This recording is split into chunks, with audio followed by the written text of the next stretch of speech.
할렐루야. 오후 예배에 오신 여러분을 환영하고 축복합니다. 이 시간 귀한 예배 시간 가운데 하나님의 은혜를 간구하는 마음으로 주님 앞에 찬양하고 또한 예배함으로 나아가기 원합니다. 함께 기도하시고 찬양하시겠습니다. 살아계신 주님 감사합니다. 하나님께서 오늘 저희를 이 은혜의 자리로 불러주시고 또한 거룩한 주일 이 하루를 주님 앞에 예배함으로 올려드리게 하시니 주님 감사합니다.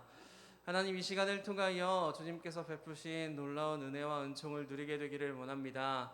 하나님 저희 한 사람 한 사람을 붙들어 주시사 이 오후의 예배 시간 가운데 주님의 은혜의 강가로 인도하여 주시옵소서. 주님께서 이 예배의 주인공이 되시기를 원하오며 거룩하신 예수님의 이름으로 기도드립니다. 아멘. 함께 찬양하시겠습니다.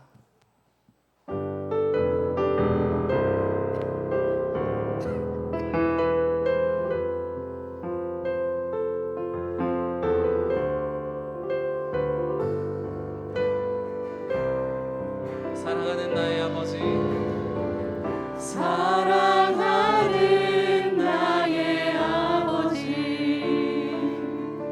이름 높여드립니다.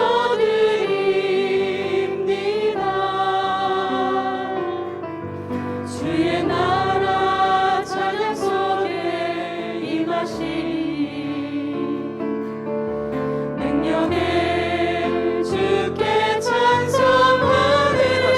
사랑하는 나의 아버지, 사랑하는 나의 아버지, 이름 높여드립니다. 주의 나라 찬양 속에 임하시니 능력에 주께 찬송하네. 전능하신 하나님 찬양, 언제나 동일하신 주, 전능하신 하나님 찬양, 영원히 다스리네. 사랑하는 나의 아버지, 사랑하는 나의 아버지, 이름 높여드립니다. 주의 나라 찬양 속에 임하시니 능력에 주께 처음부터 다시 한번 고백합니다. 사랑하는 나의 아버지, 사랑하는 나의 아버지, 이름 높여드립니다.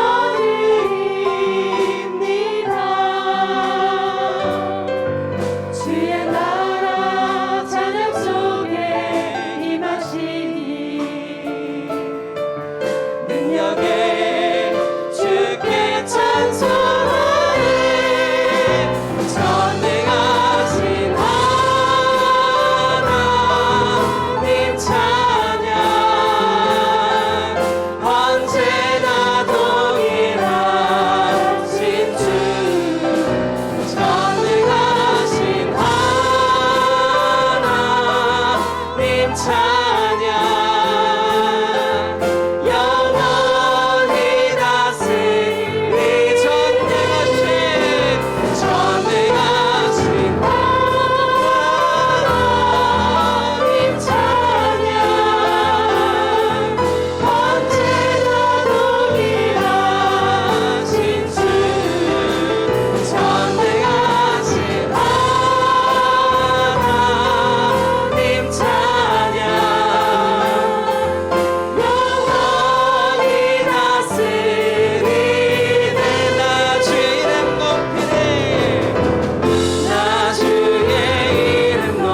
찬양의 주인공이 되십니다.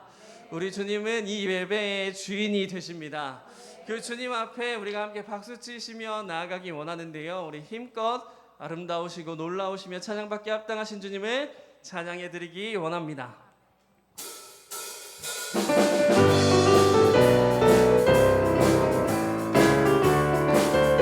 내가 매일 기쁘게 내가 매일 기쁘게 술래에게 행하는 그의 발이 나를 안고하리요.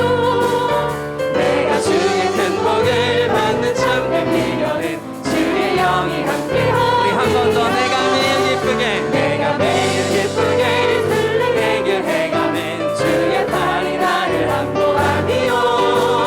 내가 주의 큰 복을 받는 참된 비결은 주의 영이 함께하리. 성령이 계시네 성령이 계시네 할렐루야 함께 하시네. 좋은 길을 걸으며 밤낮 기뻐하는 것 주의 영이 함께. 전에 죄에 빠져서 전에 죄에 빠져서 평안함이 없을 때 예수 십자가의 공로이니고 그발 아래 엎드려 담대 평화 얻으면 주의 영이 함께하니. 성령이 계시네 성령이 계시네 할렐루야 함께 하시네. 좋은 길을 걸으며 밤낮 기뻐하는 것 주의 영이 함께. 나와 동행하시고 나와 동행하시고 모든 염려하시니 나는 숲의 새와 같이 기쁘다. 내가 기쁜 마음으로 주의 뜻을 행하는 주의 영이 함께하. 성령이 계시네 계시네 할렐루야 함께 하시네. 좋은 길을 걸으며 밤낮 기뻐하는 것 주의 영이 함께. 세상 모든 욕망과 나의 모든 정욕은 십자가의 이름으로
내가 누려왔던 모든 것들이 내가 지나왔던 모든 시간이 내가 걸어왔던 모든 순간이 당연한 것 아니라 은혜였소. 아침 해가 뜨고 저녁에 노을 봄의 꽃향기와 가을의 열매 변하는 계절의 모든 순간이 당연한 것 아니라 은혜였소. 모든 것이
하나님의 자녀로 살며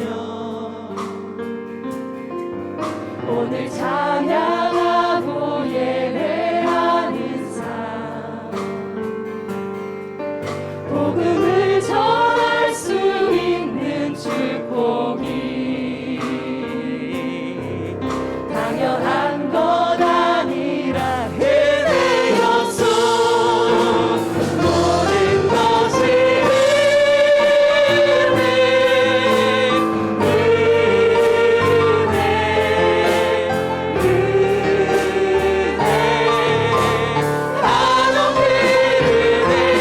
내 삶에 당연한 건 하나도 없었던 것을 모든 것이 은혜. 우리 처음부터 다시 한번 고백합니다. 내가 누려왔던 모든 것들이 내가 지나왔던 모든 시간이 내가 지나왔던 모든 시간이 내가 걸어왔던 모든 순간이 당연한 것 아니라 은혜였소. 아침 해가 뜨고 저녁에 노을 봄의 꽃향기와 가을의 열매 변하는 계절의 모든 순간이 당연한 것 아니라 은혜여. 모든 것이 은혜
함께 기도하며 주님 앞에 나아가기 원합니다.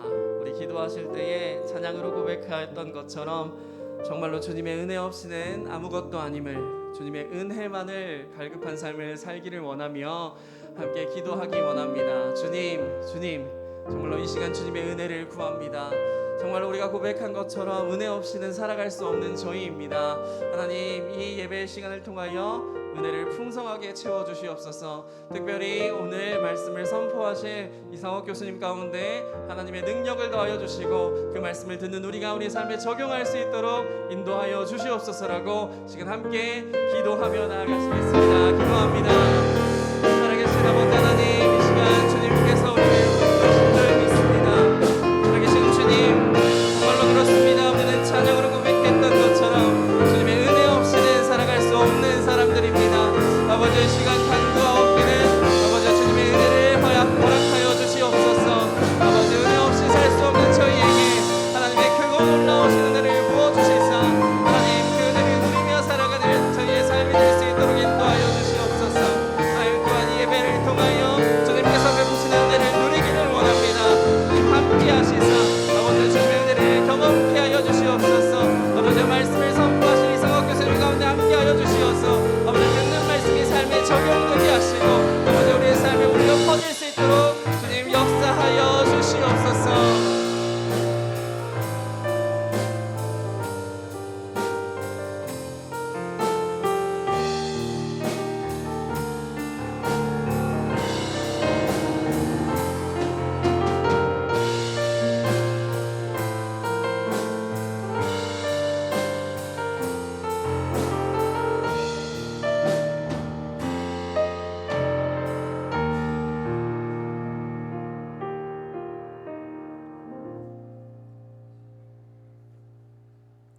사랑하는 하나님 아버지, 존귀하신 하나님을 찬양하며 높여드리기 원합니다.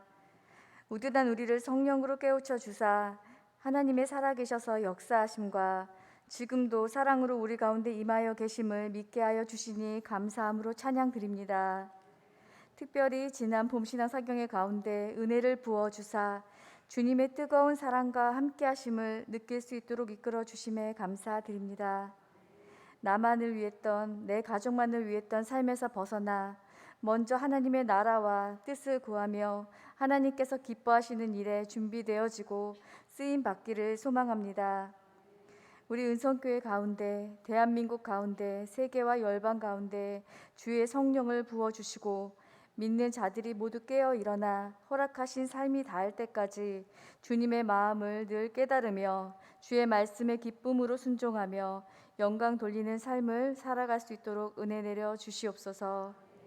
김현종 담임 목사님을 주의 강한 손으로 붙들어 주시고 살아계신 하나님께서 늘 사랑과 성령으로 기쁨 안에서 살아 역사하시는 하나님의 말씀을 선포하게 하시고 능력 있는 주의 종으로 사용되어질 수 있도록 축복하여 주시옵소서.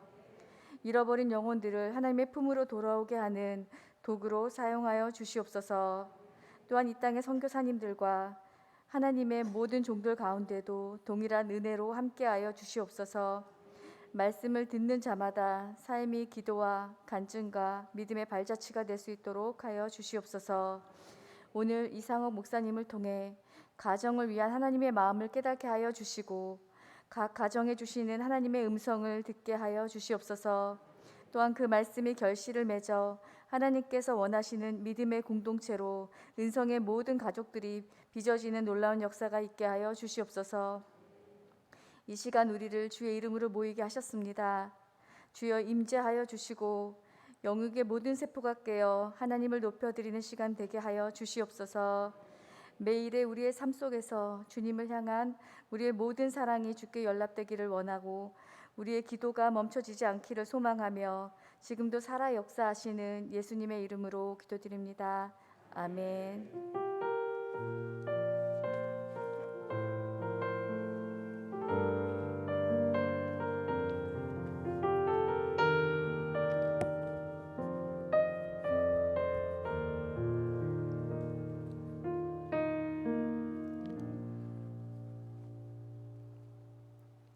할렐루야. 오늘 오후 예배로 함께 참여하신 우리 성도님들을 주님의 이름으로 사랑하고 축복합니다. 하나님께서 이 오후에도 은혜 주실 줄로 믿고, 오늘까지는 점심 식사가 없었는데 어떻게 식사는 다 하셨는지요?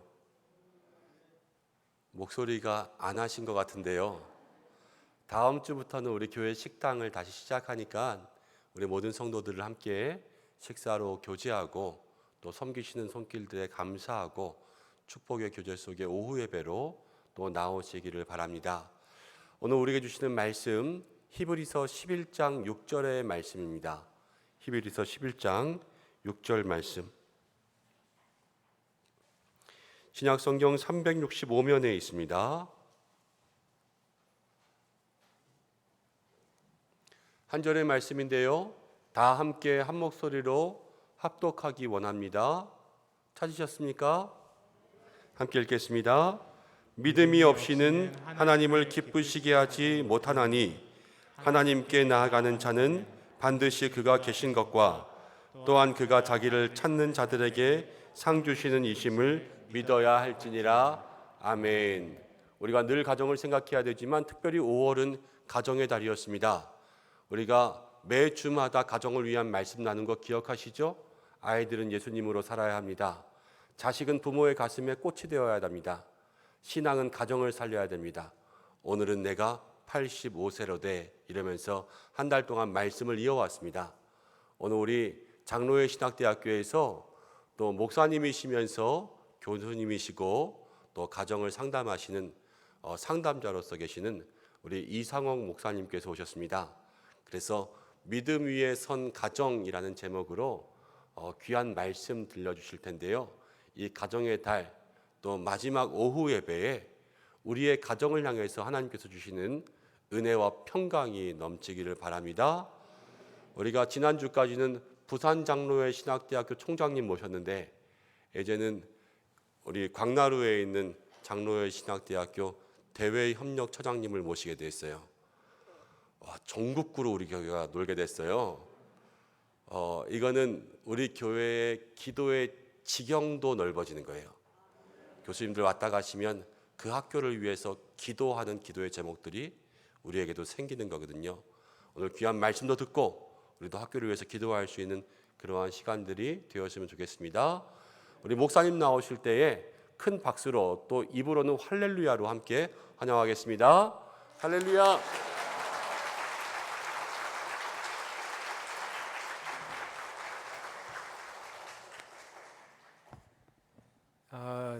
제가 보니까 2년 전에 우리 교회에 와서 여러분들과 함께 말씀을 나누기도 했더랬는데요. 시간이 참 빨리 지나간다 이런 생각이 듭니다. 그때는 코로나 한창이어서 이 자리에서 여러분 많이 못 뵙기도 했더랬는데 오늘 그래도 이렇게 함께 대면해서 예배를 드리며 하나님 말씀 속에서 은혜 나누게 된 것이 얼마나 기쁘고 좋은지 모르겠습니다. 우리 이 시간 서로 간에 조금 민망하기는 하지만 인사하도록 하겠습니다. 어떻게 인사하시는가 하면 사랑합니다 라고 인사하시는 겁니다. 같이 인사하겠습니다. 사랑합니다. 사랑합니다. 제가 의도한 바는 여러분들끼리 하시라는 게 아니라 저하고 하시죠. 우리 다시 하도록 하겠습니다. 여러분 사랑합니다. 사랑합니다. 사랑합니다. 괜찮으세요? 그러면 이제 앞뒤 옆에 계신 분들과 인사하도록 하겠습니다. 보고 싶었습니다. 보고 싶었습니다. 네. 우리 하나님 주시는 평강이 여러분들의 마음에 가득하시기를 빕니다. 5월 가정의 달인데 몇 날 남지는 않았습니다. 하지만 1년 44철 다 가정의 달이어야 하는 것은 아닐까 그런 생각을 합니다. 어떻게 하면 우리 가정을 보다 건강하게 만들어 갈 수 있을까? 어떻게 하면 우리 가정에 큰 기쁨이 임하게 할 수 있는 것일까? 어떻게 하면 하나님께서 기뻐하시고 즐거워하는 가정을 우리가 만들어 갈 수 있을까? 이 시간 함께 생각해 보는 좋은 시간 되길 원합니다. 사랑하는 신앙가족 여러분, 삶이라는 것이 참 얼마나 가늠하기가 어려운 것인지요. 그저 이렇게 하면 잘 살 거야, 이렇게 살아가면 좋은 날 올 거야 라고 가늠하기도 하지만 이게 마음대로 되지 않을 때가 참 많이 있는 것 같습니다. 남들이 한 수, 두 수 생각한다면 나는 세 수, 네 수를 생각해야지. 그리고 작전을 짜듯 치밀하고 분명하게 객관적으로 과학적으로 사람들이 생각할 때 지성적으로 이러한 여러 가지 단계를 놓고 계획을 세우면 잘 살아갈 거야 라고 생각하지만 그것도 사람 뜻대로 잘 안 된다 라고 생각하는 것이 우리네 삶이 아닐까 그런 생각을 합니다. 그래서 우리들이 하나님 말씀 앞에서 고개를 끄덕이게 되는 것 같습니다. 사람이 마음으로 계획할지라도 일을 이루시는 분이 하나님이 아니실까 그 생각을 합니다. 그러니 사랑하는 성도 여러분, 지금 좋은 일이 있다고요? 너무너무 생각한 대로 계획한 대로 일이 다 되고 있어서 그저 하늘 높은 줄 모르고 교만해지셨다고요? 그러실 필요가 없습니다. 내일 어떤 일이 펼쳐질지 모르기 때문입니다. 지금 혹시 끝간데 없는 나락에 빠진 듯 실망하고 계시다고요? 그러실 필요가 없습니다. 내일 어떤 일이 벌어질지 모르기 때문입니다. 그러니 너무 심각하게 절망하셔서도 안 되겠습니다. 삶이라고 하는 것은 그래서 참 신비한 것이다 그런 생각을 합니다. 삶이라는 단어에서 사람이라는 말이 나왔다지요. 그래서 사람 이 세상 살아가는 것이 얼마나 신비한 것인지. 사랑하는 여러분, 봄이 되면 옷차림이 가벼워집니다. 겨울이 되면 아무래도 조금 어두운 배색의 옷차림도 무거워지겠지요. 사실 날이 추우면 무거운 옷도 가볍게 여겨집니다. 아무리 가벼운 옷이라고 할지라도 날이 더우면 거추장스럽게 느껴지는 것, 그거 자연스러운 이치가 아니겠습니까? 그렇다면 그렇듯이 우리에게 좀 더 어울리는 삶이라는 것은 무엇일까요? 우리는 어떻게 살아야 되는 것일까요? 저는 삶이 신비롭다면 신비한 것에 우리들의 관점을, 우리들의 시선을 두어야 되는 것은 아닐까? 그런 생각을 해봅니다. 근데 우리는 이 세상을 살아가면서 보다 객관적인 수치에, 그리고 어떻게든 과학적 통계에 마음을 둘 때가 많습니다. 지성적인 노력을 가지고 이렇게 해야 되는 것이라고, 그래서 우리들의 배우자에게, 아이들에게 이렇게 해야 되는 거라고, 저렇게 살아야 되는 거라고 종용하듯 말해줄 때도 참 많이 있습니다. 아이들에게 그렇게 말씀하시지는 않으세요? 야, 엄마가 살아보고 얘기하는 거야. 아빠가 다 지내보고 얘기하는 거야. 너 잘 되라고 얘기하는 거지 뭐 나 잘 되자고 얘기하는 거니? 너 잘 되면 네가 잘 먹고 잘 사는 거야. 잔소리를 쏟아낼 때가 참 많이 있습니다. 그런데 여러분 말씀하시는 대로 살아가면 정말 행복해지는 것일까요? 진짜로 아이들이 잘 살게 되는 것일까요? 삶을 살아가는 우리들에게 사실은 내 마음대로 되는 것이 아니다. 내가 계획한 대로 인생 살아지는 것이 아니다. 그것이 우리들에게 지혜라는 개념으로 다가온다면 여러분, 우리는 조금 다른 생각해야 되는 것은 아닐런지요. 한번 여쭙고 싶은 겁니다. 외람되지만 여러분들께 그저 이 시간에 여러분 신비주의자들이 되십시오라고 말씀드리는 게 아닙니다. 우리가 이 세상 살아갈 때 두 다리를 이 땅에 딛고 살아가잖아요. 그러니까 아무래도 사회 문화의 영향을 받습니다. 이 세상이 가지고 있는 자본주의 논리에 대하여 지대한 영향을 받을 때도 많이 있습니다. 그러나 우리는 하늘을 향할 줄 아는 눈을 가진 사람들이잖아요. 그렇다면 이 세상을 살아가며 신비로운 인생을 살아가는 사람들에게 필요한 것은 무엇일까요? 아무래도 좀 더 신비로운 것은 아닐까요? 그래서 제가 여러분들에게 오늘 믿음이라는 것을 말씀드리고 싶은 겁니다. 사랑하는 여러분, 오늘 이 말씀의 위치가 히브리서 11장에 있는데, 흔히 기독교에서는 히브리서 11장을 믿음장이라 그렇게 말을 합니다. 우리가 읽지는 않았습니다만 1절 말씀을 보면 믿음에 대하여 아주 짧게 그런데 적확하게 말을 해줍니다. 믿음은 바라는 것들의 실상이요 보이지 않는 것들의 증거라고 말입니다. 바라는 것들의 실상, 이걸 쉽게 말씀드리면 뭔지 아세요? 누군가가 만약에 여러분 앞에 와서 이렇게 하면 강남에 빌딩 살 수 있어요, 이렇게 하면 100억도 벌고요 200억 버는 것도 우스워요 라고 말을 한다면 여러분 무슨 생각 드시겠습니까? 이 사람 사기꾼 아니야?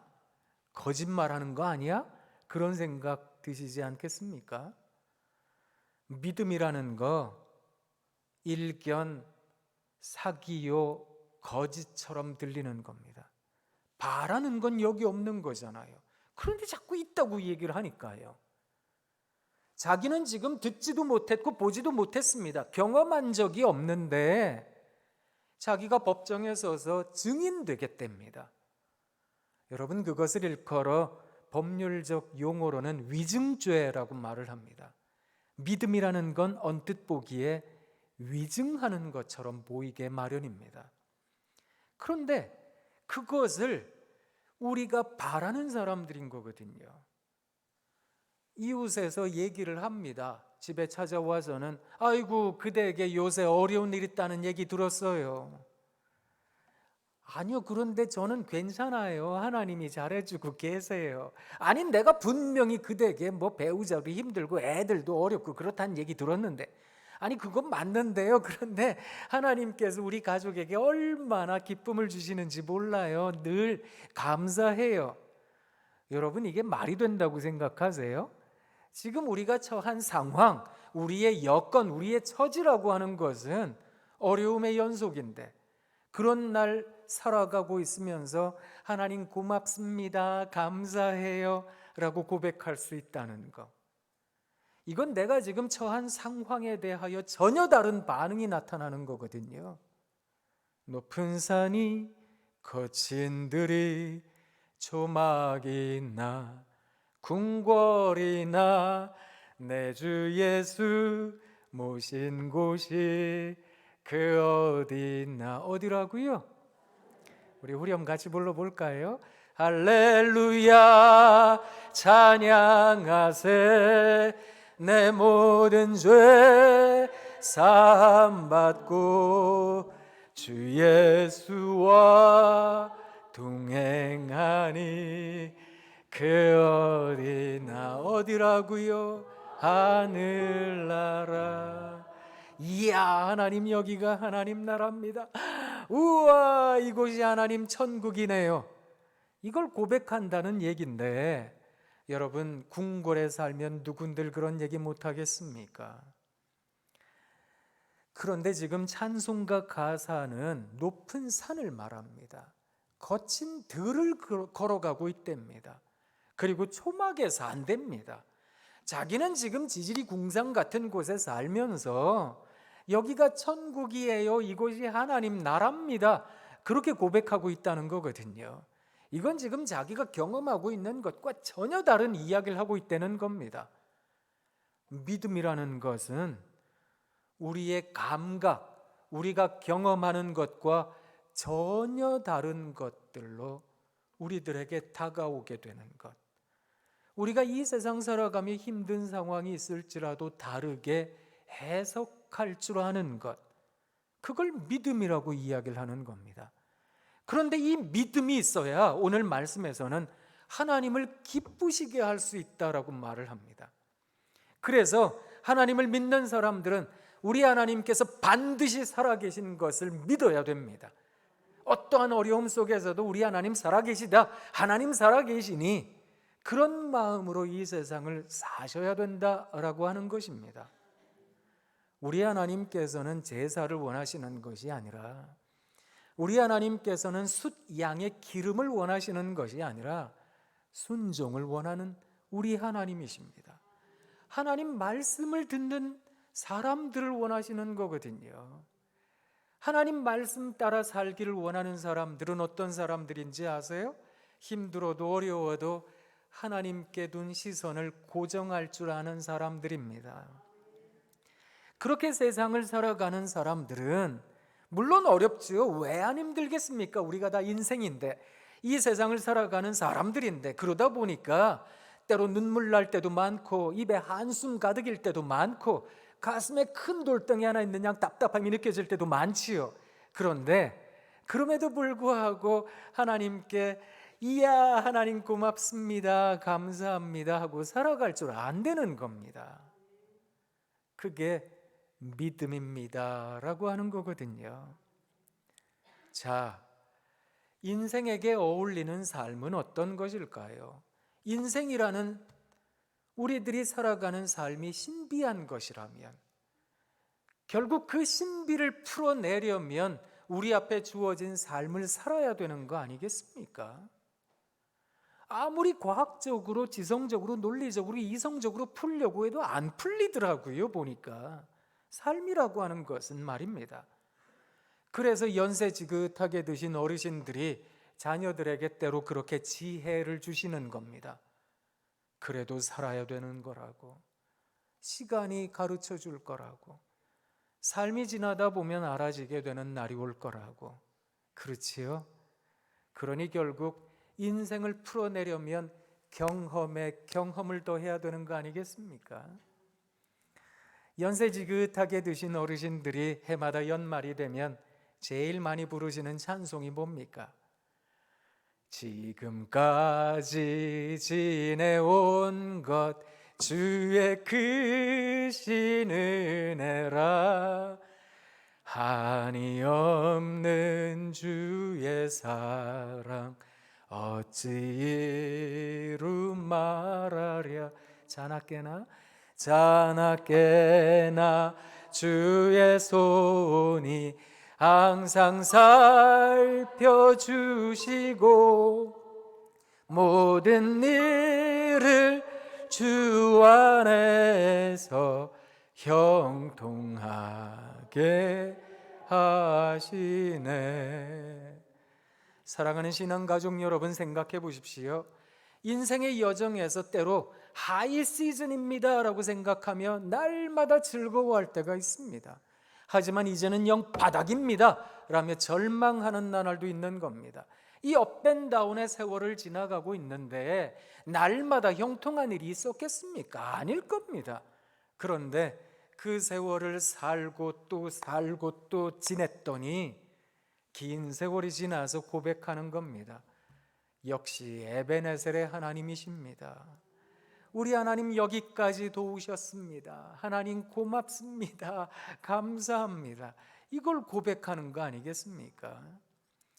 그러니 어쩌면 얽힌 실타래처럼 풀리지 않는 숙제와도 같은 오늘, 여러분 너무 풀려고 하지 않으시는 게 좋습니다. 언젠가 미래의 어느 날, 오늘이라 일컬어지는 미래의 어느 날, 그 과거의 오늘이라 일컬어졌던 그날 풀리지 않았던 숙제가 그날 풀리게 될 테니까 말입니다.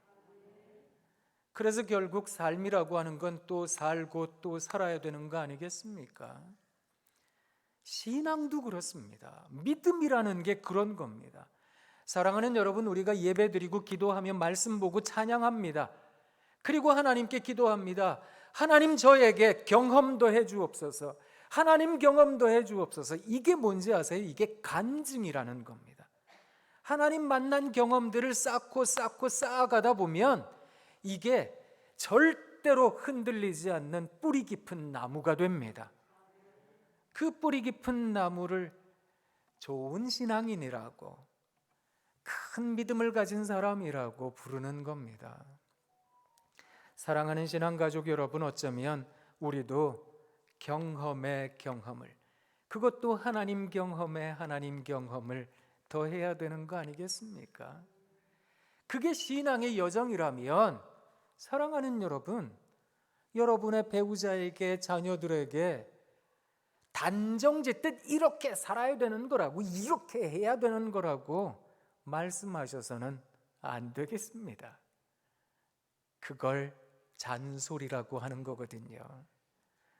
여러분, 잔소리는 귀에 들릴까요? 안 들릴까요? 안 들리는 거거든요. 근데 왜 하세요? 물어보면 자기 속상하니까, 그저 화라도 좀 풀려고, 자기 속에 있는 불안이라도 좀 상쇄시키려고, 그래서 자꾸만 얘기하는 거거든요. 그런데 잔소리는 진짜로 소리가 자잘하다, 작다, 이런 말입니다.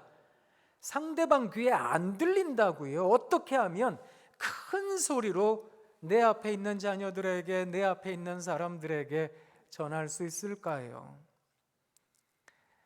분명하고 구체적으로 들려주시기 전에 인생이 신비한 것처럼, 믿음도 신비한 것처럼 여러분의 삶으로 가르치시면 어떻겠습니까? 하고 한번 외람되지만 권면드리고 싶은 겁니다. 이게 무엇일까요? 이제 이걸 여러분들에게 좀 가르쳐 드리고 싶습니다. 제가 저희 학교에서 가르치면서 한 가지 중요한 걸 깨닫게 되었거든요. 그게 뭔가 하면, 아무리 선생님이 앞에서 계속 가르치고 또 가르치고 또 가르쳐도 이게 가르침이라고 하는 것이 큰 깨달음으로 다가서지 않더라는 겁니다. 그런데 학생들로 하여금 자꾸 이야기하게 시켜보니까 학생들이 깨달음을 갖더라는 거거든요.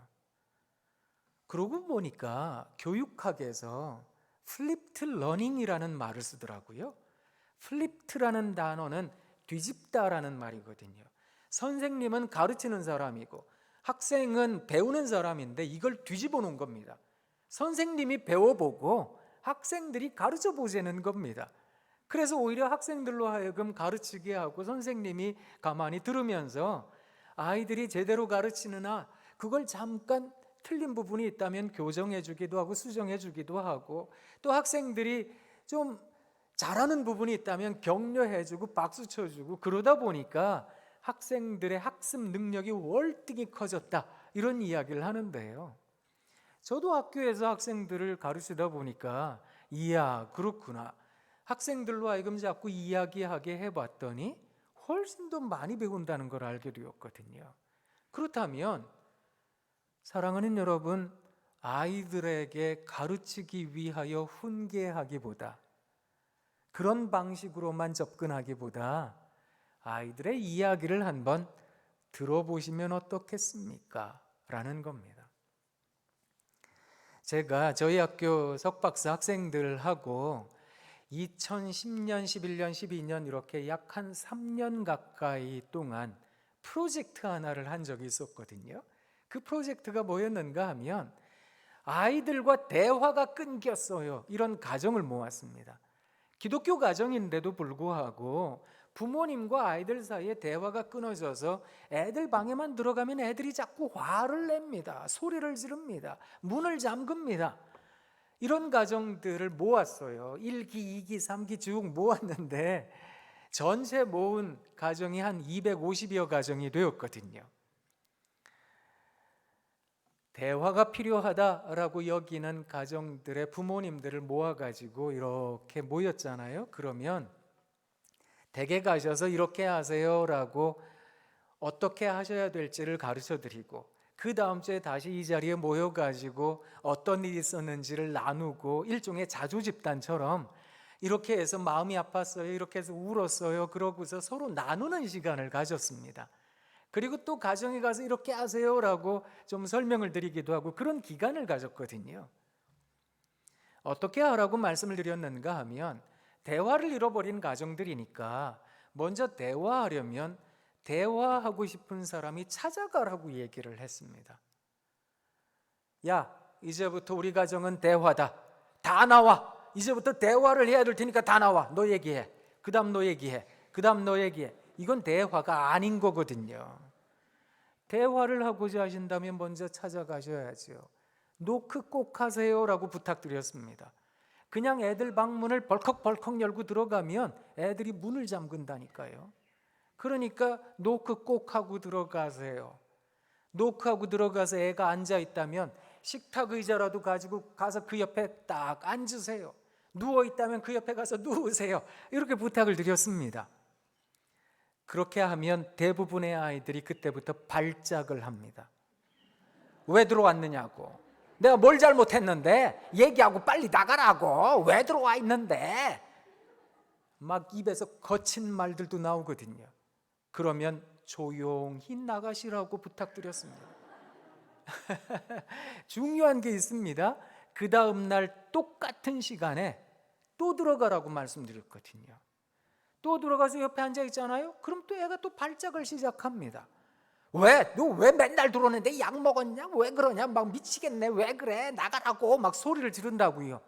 그러면 내가 널 어떻게 길렀는데 이놈의 자식아 하고 뒤통수 치지 마시고, 네가 갖다 놔 식탁 의자 막 소리치지 마시고, 식탁 의자 가지고 어떻게 해요? 조용히 나가시라고요. 그 다음 날 똑같은 시간에 또 찾아 들어가서요. 애들이 저희가 이걸 250여 가정을 하다 보니까 알게 되었습니다. 애들이 화를 멈추는 때가 옵니다. 화를 멈추는 때가 오는데 평균적으로 8번이었습니다. 한 8일 정도 들었더니 이게 가정들마다 조금씩 달라요. 어떤 가정은 더 길었고 어떤 가정은 좀 더 짧기도 했었어요. 이게 벽의 깊이와 두께에 따라 조금씩 달랐거든요. 그래서 8번쯤 들어가니까 애들이 분노를, 화를 멈춥니다. 이때 네가 드디어 화를 멈췄구나. 너 책상 꼬라지가 이게 뭐냐? 너는 계획이라는 게 있냐? 방 좀 정리해. 이런 얘기를 하시면 안 된다고요. 이때 자기 이야기를 하시라라고 부탁을 드렸습니다. 엄마가 오늘 마트 갔다가 이런 득템했다? 엄마가 오늘 이웃집 아줌마랑 이런 얘기했어. 아버지가 회사 가가지고 아유 그런 진짜 정말 속상한 일을 경험했네. 그 얘기를 하시라라고 부탁드렸거든요. 아니 애들한테 뭔 그런 얘기를 합니까? 대화가 필요하시다면서요? 이렇게 말씀드렸거든요. 대화는 자기 얘기하는 겁니다. 그게 대화라고요. 이렇게 말씀드렸거든요. 자기 이야기를 시작하는 겁니다. 그러잖아요. 그러면 애들이 또 발작합니다.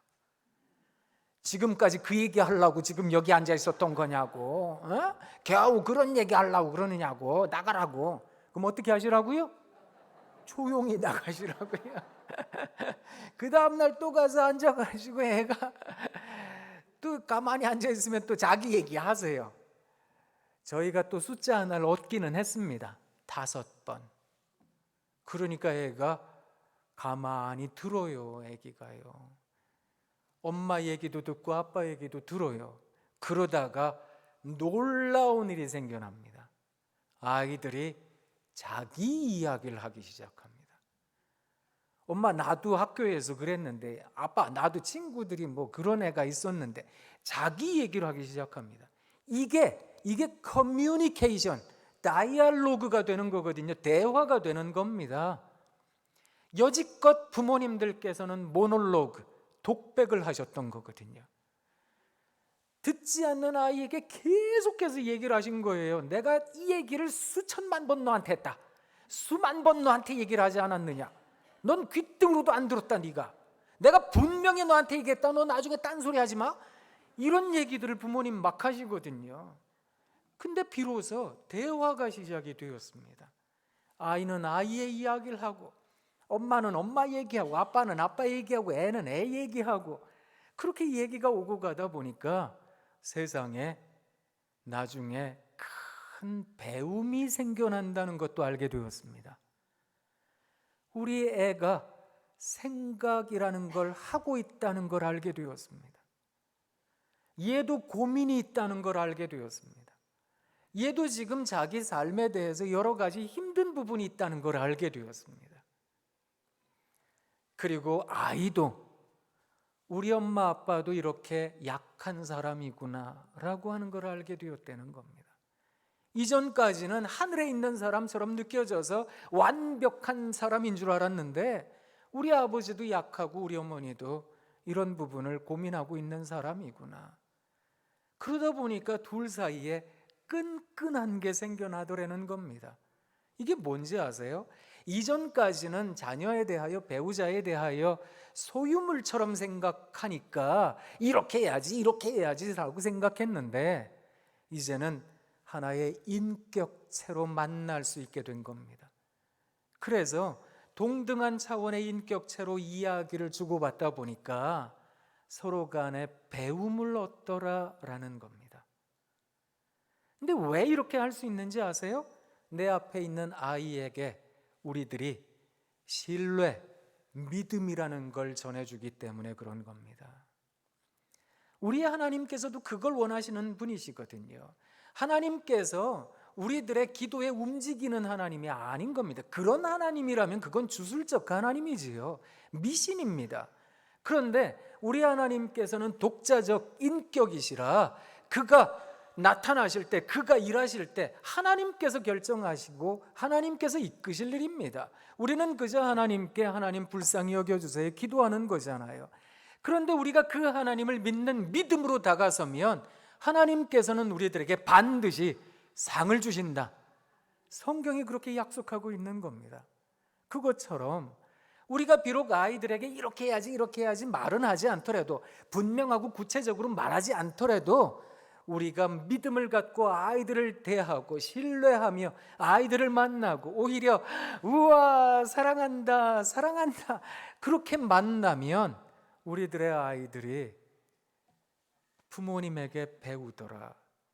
그리고 부모님이 원하는 삶을 살아가더라라는 것입니다. 참 신기한 걸 알게 되었거든요.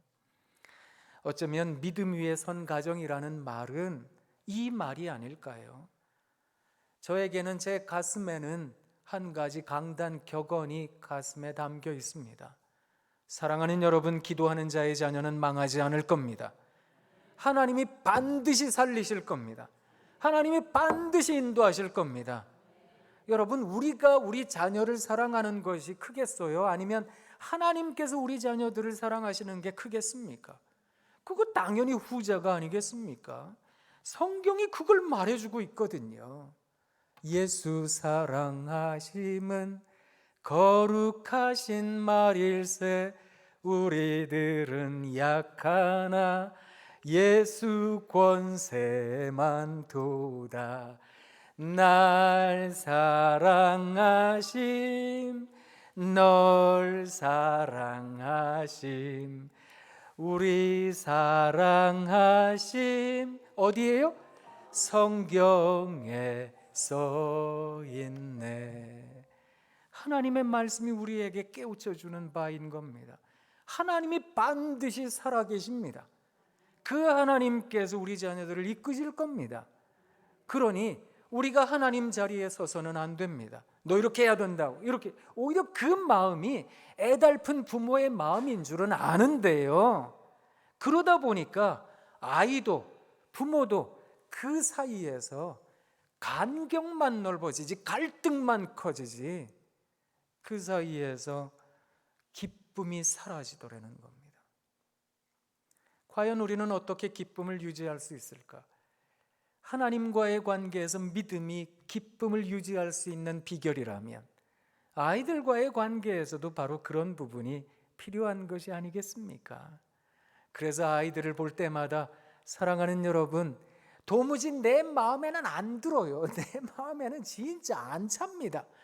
이상하게 애들만 보면 자꾸만 예언하고 싶지 않으세요? 네가 이렇게 살다가 네가 거지가 되려고 그러지. 네가 실패자가 되고 너 낙오자가 될 거야. 훤하다 훤해. 이상하게 자꾸만 애들만 보면 암울한 영에 가득 찹니다. 이거요 근데 마귀가 주는 겁니다. 우리 하나님께서 우리들에게 주시는 마음은 평강과 희락입니다. 그래서 우리 자녀를 볼 때마다 사랑한다 사랑한다 그렇게 하셔야 되는 겁니다. 그렇게 하면 우리 아이들의 마음이 넓어지고 깊어지게 되어 있습니다. 서울 소년원의 새 이름이 서울 고봉중고등학교거든요. 제가 전에 제가 속한 상담학회 회장을 할 때 그 소년원의 원장님이 우리 아이들에게 시 좀 가르쳐 주세요. 다행히 저희 학회 안에 시 치료하는 상담사 선생님들이 꽤 계셨거든요. 여러분이 가셔서 시를 가르쳐 주셨어요. 처음에 저도 반신반의했거든요. 애들이 시를 쓸까? 근데 얼마나 애들이 시를 잘 쓰는지요.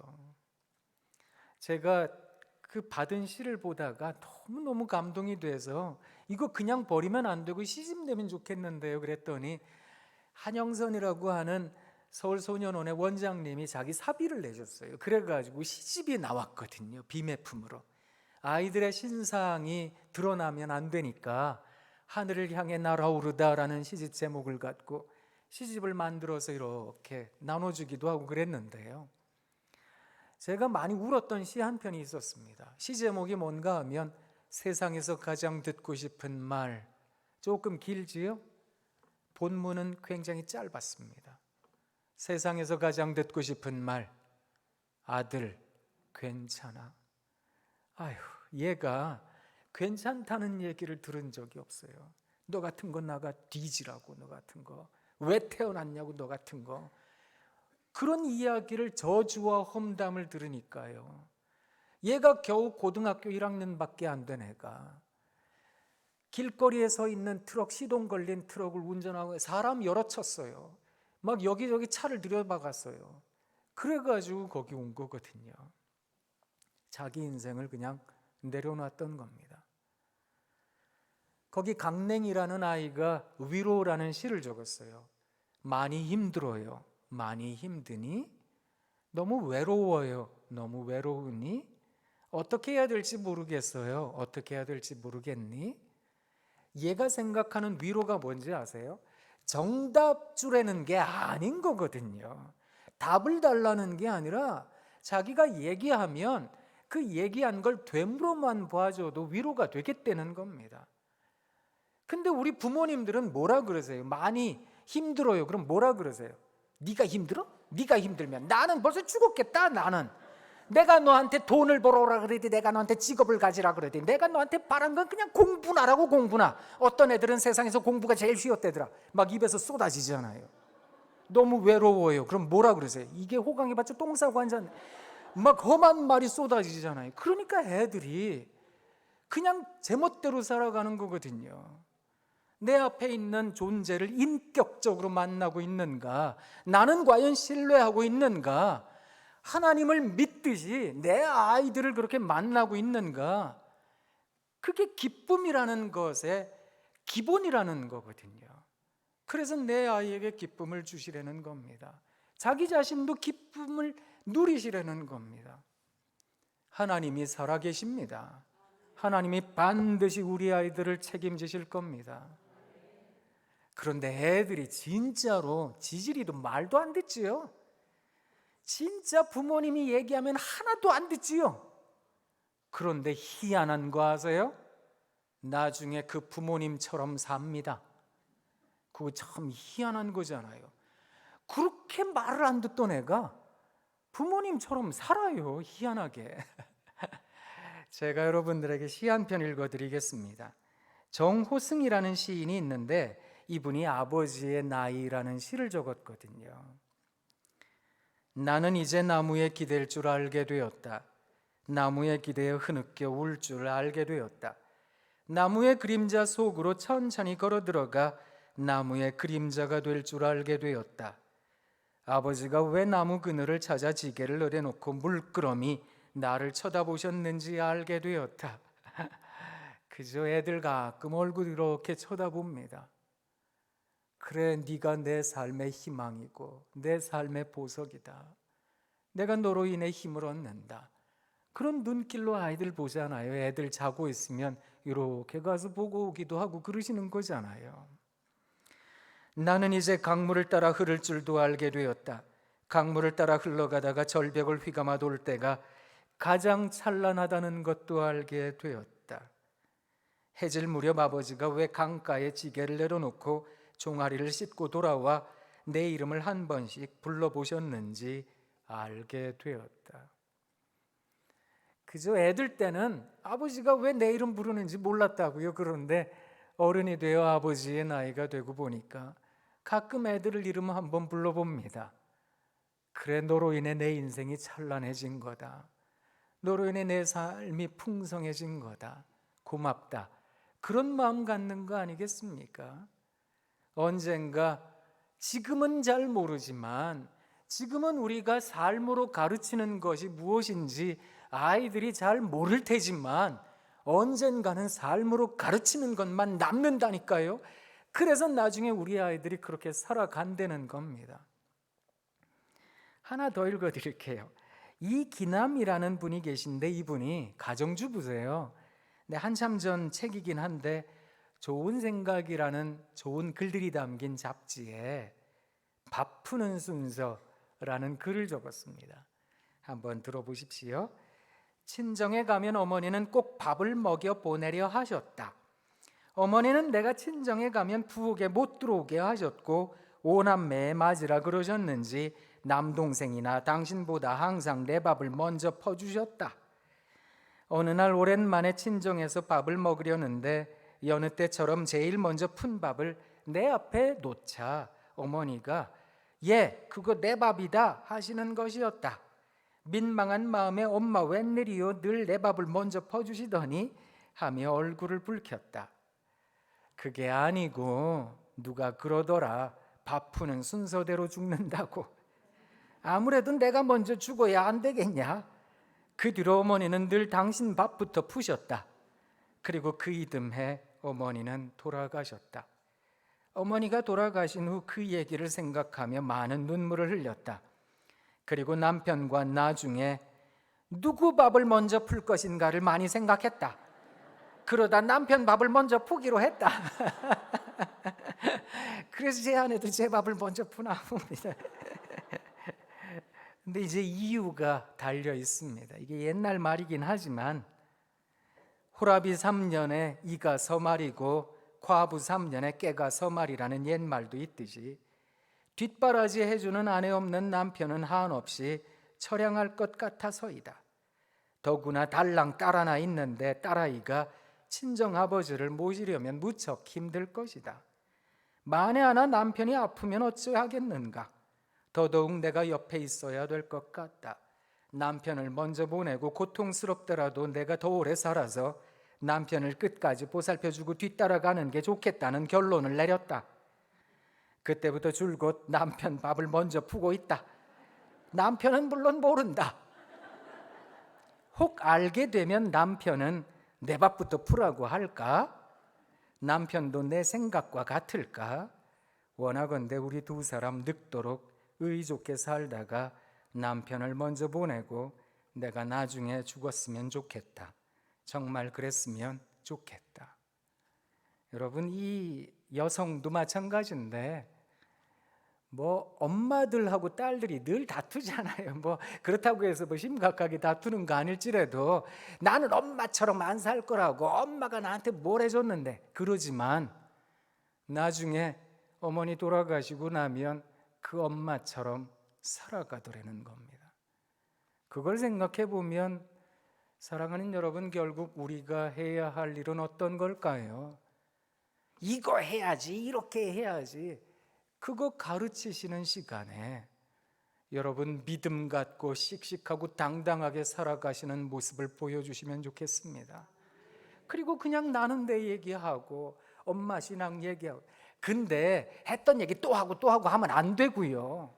매일매일 좀 다른 얘기도 하고요. 그래서 엄마 이런 일이 있었다 얘기도 하고 웃음꽃을 피우고 그렇게 신앙을 가르치다 보면 언젠가 우리들의 자녀들도 그렇게 하지 않겠습니까? 그게 뭔지 아세요? 우리 자녀들을 세워주는 겁니다. 교육학자도 사회학자도 심리학자도 상담학자도 공통적으로 말하는 것 가운데 한 가지가 있습니다. 그게 뭔가 하면 사람이라는 존재는 사람과 사람 사이에서 자기를 결정짓더라는 겁니다. 옆에 있는 사람이 니까짓게 뭔데 별것도 아닌 그래 보세요. 그러면 아무리 대단한 재능이 있어도 그 재능을 땅에다가 묻은 듯 두고 삽니다. 아무리 별것 아닌 인생이어도 옆에 있는 사람이 막 투 thumbs up이라고 엄지손가락 치켜 세우고 이야 우와 해보세요. 그러면 그 못난 인생을 극대화시키고 삽니다. 그게 사람이거든요. 우리 아이들에게 우와 사랑한다 그런 얘기를 많이 들려주셔야 되는 이유가 거기 있는 겁니다. 사람이라는 존재는 태어나면서부터 심리학적으로 한 가지 목적이 생긴대요. 그게 뭔가 하면 자기를 낳아준 부모에게 인정받는 거. 이건요 나이가 50, 60이 넘어도 부모님 생존에 계시잖아요. 그 부모님께 인정받는 걸 좋아한다고요. 제가 예전에 어떤 일이 있었는가 하면 이분이 60이 조금 넘은 나이에 암에 걸리셨어요. 그래서 이 암을 어떻게 하든 노력을 해서 고쳤어요. 진짜 완치 판정을 받았어요. 그 뒤로 건강관리를 잘 하셨거든요. 근데 80이 넘게까지 잘 지냈어요. 근데 해마다 그런 아픔이 있으니까 해마다 건강검진 받았는데 한 2회 정도를 바쁘다는 핑계로 못 받았어요. 그냥 넘어갔어요. 그러고 나서 건강검진 갔는데 이게 정말 청천벽력 같은 소리죠. 아무리 연세가 많으셔도 여러분 사망 선고 받는다는 건 쉬운 일이 아닌 거거든요. 무슨 얘기를 들었는가 하면 어르신 몸에 암이 다 퍼져 있어서 안 되겠습니다. 이분이 얼마나 화가 나든지 내가 어떻게 이 건강 관리를 했는데 하나님께도 막 화를 냈대요. 제가 뭘 그렇게 잘못했는데요 하나님. 이분이 부인을 했어요. 자기 그걸 안 받아들였어요. 그래가지고 이 병원 저 병원 다니면서 다 검사했는데 세상에 똑같은 결과가 나오니까 이분이 받아들이셨어요. 근데 가만히 생각해 보니까 남들은 어떤 사람들은 느닷없이 세상 떠나기도 하는데 그래도 날짜라도 받아둔 게 하나님 은혜가 아닌가 이 생각이 들어서 후회 없이 가자. 종이를 꺼내놓고 이분이 후회스러운 걸 쭉 적었어요. 몇 개 적지 않아서 3번째인가 4번째에 적으셨대요. 자식들에게 칭찬 한 번 못한 거 이걸 적으셨대요. 그걸 적은 걸 들고 저한테 오셨어요. 목사님, 젊은 목사한테 와가지고 목사님 이거 어떻게 해야 될까요?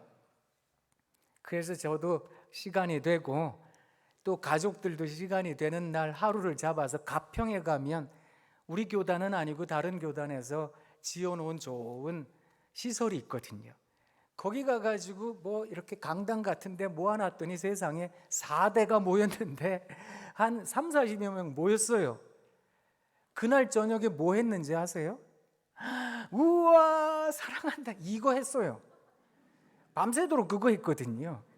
그리고 나서 이분 돌아가셨어요. 그 자녀들이 저를 보면 뭐라 그러는지 아세요? 40, 50대 된 자녀들이 저한테 목사님 우리 일생의 한을 풀어주셨습니다. 그 얘기를 합니다. 여러분 나이가 많으나 적으나 간에 우리 자녀들은 부모님께 인정받는 거 좋아합니다. 우리 딸, 우리 아들, 네 덕에 내가 살아. 고마워. 엄마가, 아버지가 너 덕에 살아. 그 얘기 듣는 게 얼마나 감사한 일인지 아세요?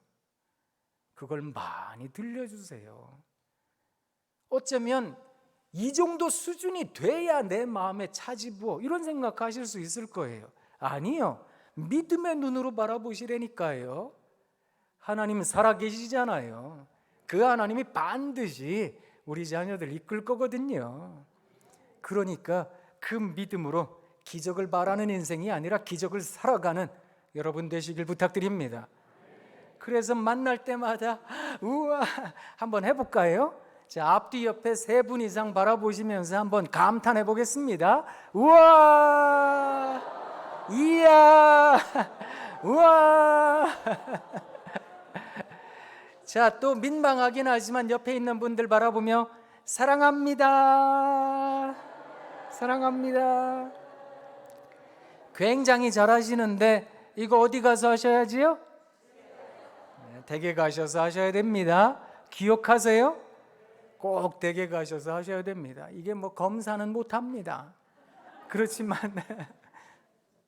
그렇게 살아내시는 여러분 되시길 부탁드립니다. 2년 만에 왔으니 또 2년 뒤에 나오겠지요. 그래서 또 오기 언제 올지 모르니 여러분들에게 그저 찬송이나 하나 더 불러드리고 가겠습니다. 평화, 하나님의 평강이 여러분에게 넘쳐나기를. 평화, 하나님의 평강이 여러분 삶에 가득하기를 축복합니다. 여러분 사랑합니다. 사랑합니다. 사랑합니다. 기도하겠습니다. 하나님 참 고맙습니다. 우리 사랑하는 은성교회 귀한 신앙의 가족들과 함께 믿음이 없이는 하나님을 기쁘시게 못한다고, 우리 하나님 살아계시다고, 또 우리 하나님 믿는 자들에게 상 주시는 이심이라고 하나님 같이 생각을 나누게 해주셔서 고맙습니다. 믿음대로 살아가는 우리 모두가 되게 하옵소서. 예수님 이름으로 기도합니다. 아멘.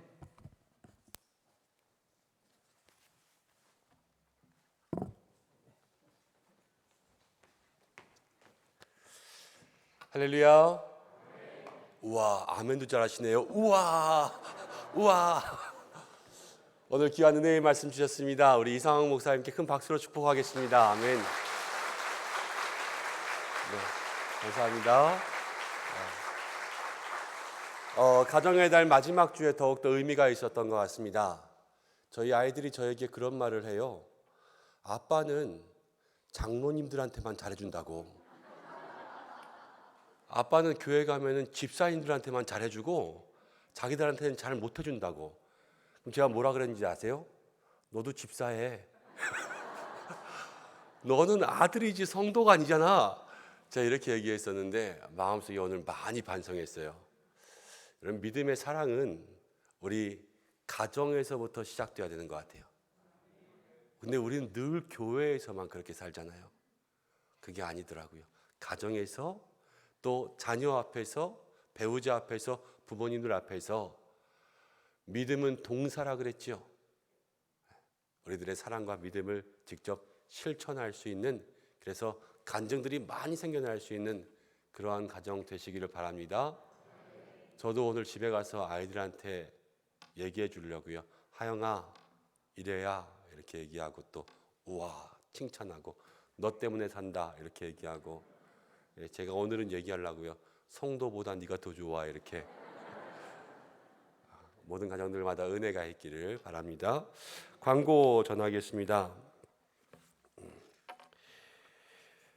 한마음 걷기 대회 있습니다. 6월 12일 이제 이루어지는 한마음 걷기 대회에 우리 모든 성도님들, 지금 기획위원회 또 우리 스데반 청년부에서 열심히 준비하고 있는데, 준비하는 것만큼 또 참여하시는 것이 중요하니까요. 여러분들 모두 참여해 주시기 바랍니다.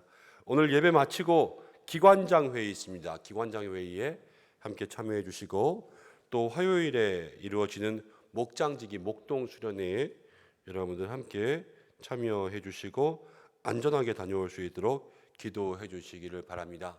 내일부터 새벽 기도회 다시 계속되고, 또 이번 주 수요일은 지방 선거가 있지요. 나라와 시와 도와 또 교육을 위해서 여러분들 소중한 한 표를 잘 행사하셔서 꼭 여러분들 모두에게 주신 권리를 행사할 수 있는 시간들이 되시기를 바랍니다. 이제 우리 결단의 찬양 함께 부르고 기도함으로 예배를 마치겠습니다.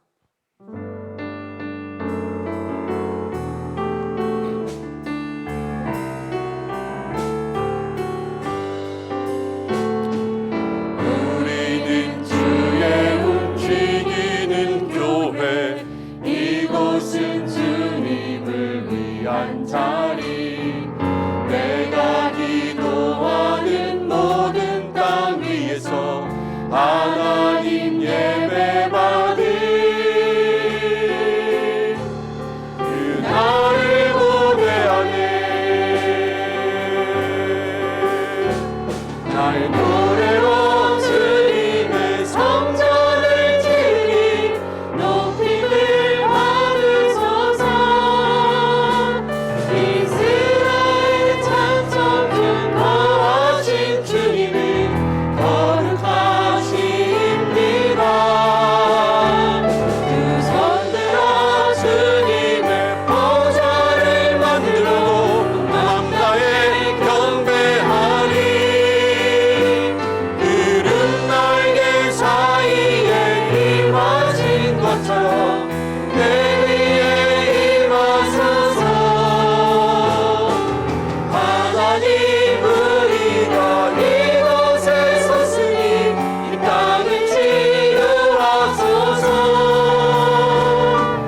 하나님 우리가 어디에 있든지 주로 비리라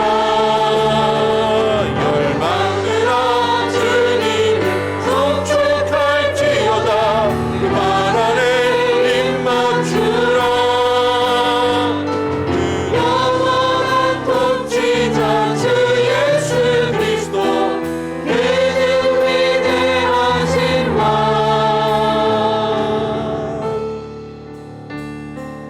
우리는 주의 움직이는 교회 이곳은 주님을 위한 자리 내가 기도하는 모든 땅 위에서 하나님 예배받을 그날을 고대하네 이 시간 잠깐 한번 소개하려고 합니다. 지난주에 결혼한 우리 따끈따끈한 신혼부부가 오늘 신혼여행 끝나고 교회에 다시 나왔네요. 우리 최현지, 최지민. 지난주에는 처녀총각이었는데 오늘은 유부남, 유부녀가 되어서 교회에 나타났습니다. 믿음 위에 선 가정 될 수 있도록 함께 축복의 박수 하겠습니다. 네.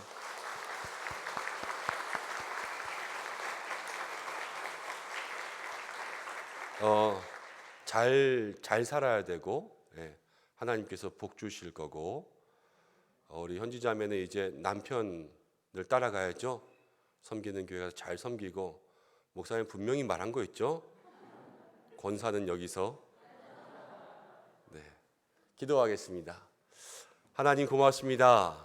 우리에게 가정의 달 이 마지막 주일에 가정을 생각할 수 있도록 귀한 말씀 주심을 감사합니다. 하나님 우리가 부모, 형제, 자녀 모든 곳에서 감탄하고 사랑하고 정말 믿음에 주신 모든 마음들을 실천하여 변화를 누리는 회복을 누리는 가정 되게 역사하여 주옵소서. 주님 함께 하시면 믿음의 눈은 그 어디나 하늘나라라고 말하시는 줄로 믿습니다. 때로는 삶과 가정이 힘들고 어려울지라도 믿음의 눈으로 바라보게 하시고 날 사랑하심을 늘 고백하고 널 사랑하심을 이야기하게 하시고 삶의 모든 자리 가정에서 평화의 도구로 쓰임받게 도와주시고 우리의 가정 대화가 살아나게 하여 주시고 가정이 가장 평안한 안식처가 되게 하여 주옵소서. 오늘 이상홍 목사님 세우셔서 귀한 은혜의 말씀 증거케 하시니 감사합니다.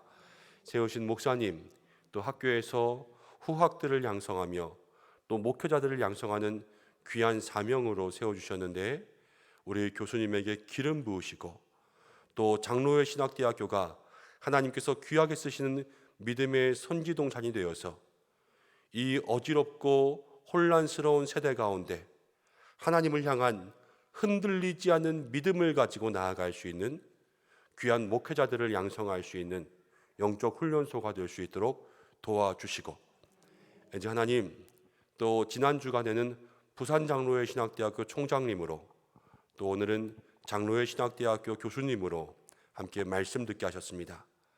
우리들 은성교회가 이제는 전국에 있는 신학교들을 섬길 수 있도록 인도해 주시고, 먼저는 기도하며 정말로 교회를 사랑할 수 있는 이 시대의 영적인 주의 종들을 배출하는 데에 우리의 기도가 밑거름으로 쓰임받을 수 있는 교회 되게 하여 주옵소서.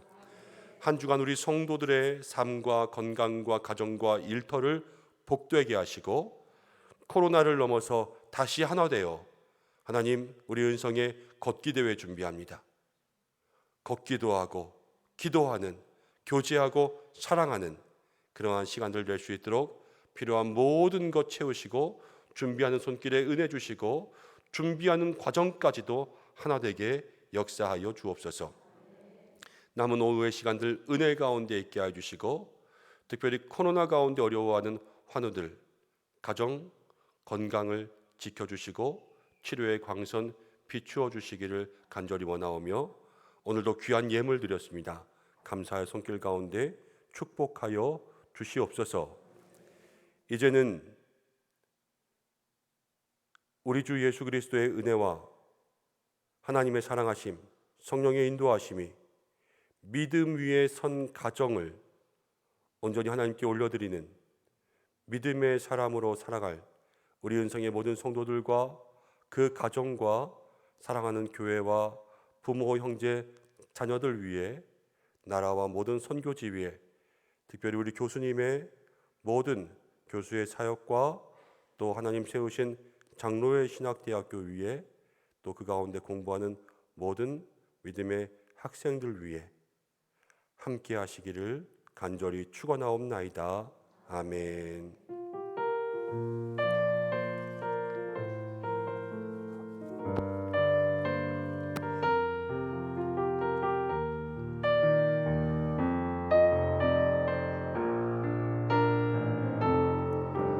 내가 두려웠던 모든 것들이,